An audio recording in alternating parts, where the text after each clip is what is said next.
Hi guys, and welcome to your daily tarot reading for Thursday the 27th of June. Thanks for joining me. I'm using the Radiant Rider-Waite deck for today's reading. Let's have a look at what the cards want you to be aware of and what energy you'll be working with. So I'm just going to shuffle the cards a couple of times and then see what comes up. So we have the Eight of Swords, the Hierophant in reverse, and the Page of Cups. Okay.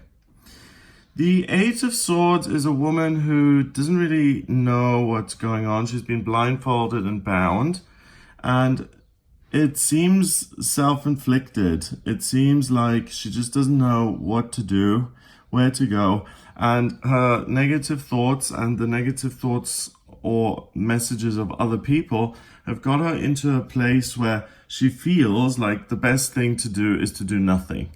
The fact that these things binding her are white means it's kind of a spiritual feeling or a spiritual insight that right now I don't have the clarity to act and to move forward, and I don't have control over what's going on in my life. She's got this orange dress on, which is really reminiscent of the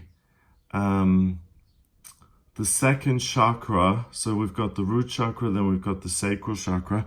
So the sacral chakra, which is about being able to control your circumstances, and she's surrounded by confusing and conflicted information. So she's saying, hold it, okay, the best thing to do is to not act, is to just stay put and to wait for understanding to come through, either for a gust of wind to blow these swords away and then I can really take this blindfold off, or for someone to come and rescue her and to show her the way. But it's a lack of control. So when there's a lack of control, that's often a really positive thing, because when you get out of the driver's seat of your own life, you can ask the higher realms to guide you, and that's going to give you a direction, control. We've got this water here, so she can connect with the higher realms and she can decide what she's going to do next. So it may be a little bit fuzzy at the beginning of the day. You may not know exactly what to do. The Hierophant is about belonging to a group and having all the answers. So if you're in a religion, the religion says this is the way it is, this is what happens when you die, that's what the afterlife is, then it's da-da-da, and it gives you certainty. And I feel that whenever you have certainty in life and in the world, you're really robbing yourself of the experience, because no one really knows what's going on. No one has the answer. And certain religions, they say they have the answer, but like the rest of us, all they can do is connect to the higher realms themselves. And some of them have holy texts and scriptures which they refer to and say this is the word of God. And they then feel certain. So if this was this way around, it would say, the cards would say, okay, the way to get control back and the way to move forward and get clarity is to use your keys to get into this club, into the religion, into this group, this institution. They will inform you and they will tell you what's right and wrong. But the card isn't upright, it's in reverse. So instead of belonging and asking someone else to tell you what your life means and what your life is about, it's about feeling the passion and feeling what gives you joy and what motivates you. It's interesting that the colors are repeated in this card exactly the way they are in this card. So turn away from the wisdom of the external world and instead start practicing spiritual practice and connecting with a higher power of your own understanding. Just a little puddle here at the moment, so it's not something that you'll be very experienced with, and it's not something that you have a lot of faith in. And the Page of Cups is a court card. He's the most inexperienced when it comes to dealing with water, And water is about spirituality, imagination, creativity, loving the self and other people, caring for other people, putting yourself last for the sake of nurturing others and being kind and loving towards other people. And it's about taking your ideas and expressing them in a beautiful way. So the cards are saying, okay, you don't have all the answers, that's fine. And it feels uncomfortable. We want the answers. As human beings, we want certainty. And that's why I often think that people who are in these religions that say this is the way it is and we know everything, they have this certainty, and that makes them feel very comfortable in life. And I feel it robs them of searching for their own answers and coming up with original and unique insights and being a mystic in a way, because the more uncertain you feel, the more you're going to use your own antennas to get answers, and the more you can build a personal relationship with God, with your higher power, with the universe. If everything is laid out for you and it's like these are the rules, then it's all done for you, and you don't need to reach out at all, because it's just like, well, these are the rules, and I'm certain that this is the way it is because the church is telling me, and that's just the way I'm going to deal with it.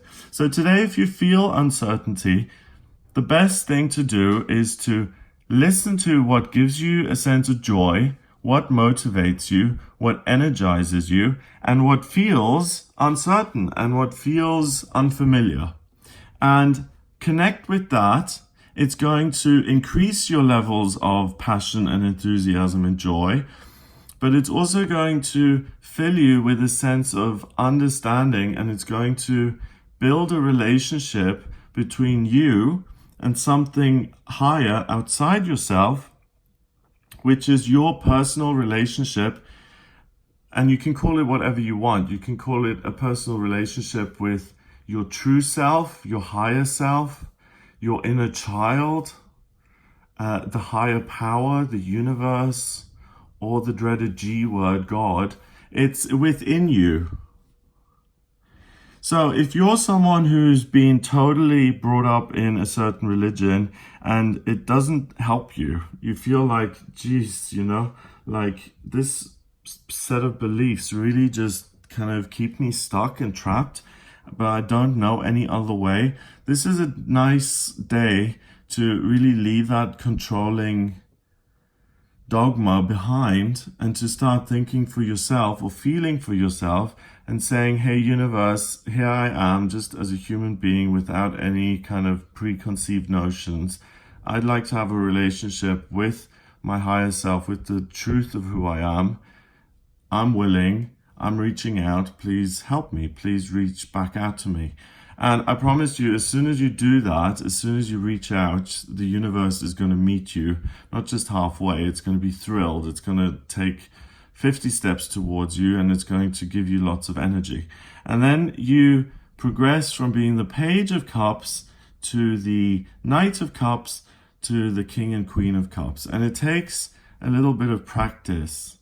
So it's a day to free yourself and to build a new relationship with yourself, a genuine relationship, not one that's been drilled into you, and to grow up and to really look at yourself and say, okay, the world, the society has told me these are parts of myself that are unacceptable. So I've eradicated those in myself.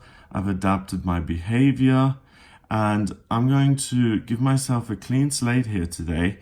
And I'm going to reclaim all of those parts of myself that this religion, it could be, I don't know, Christianity, it could be Scientology, it could be Christian Science, it could be Islam, it could be, I don't know, Catholicism. You put that to the side and you say, what do I really believe? And it's not self-indulgent and it's not a waste of time, because when you ask yourself, what do I really believe and what do I have an experience of with myself and with the world, you take out the middleman, you take out the certainty, and you start to learn for yourself. And the page is the ultimate student.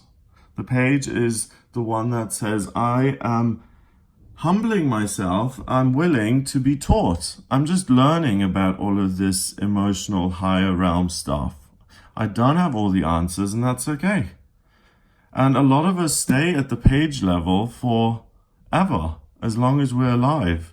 And that's okay too, because as long as we are willing to have a connection with something bigger than us, then instead of listening to the certainty of the book or the priest or the vicar or whoever tells us what's right and wrong, if we listen to that, then we will get the guidance that's going to help us move in a direction that fills us with passion, fills us with joy, and allows us to heal ourselves. Because a lot of these religions aren't very supportive of people who are on the outskirts, people who are not normal as such. So if you feel in any way marginalized by a belief system that you've been brought up in, then it doesn't fit you. And it's your responsibility to find something else that does fit.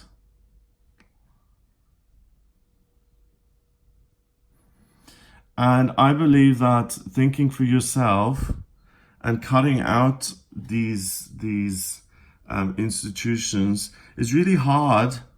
And a lot of people don't like doing it because it means that you have to do the work, and people really like shortcuts, like anything. It's like,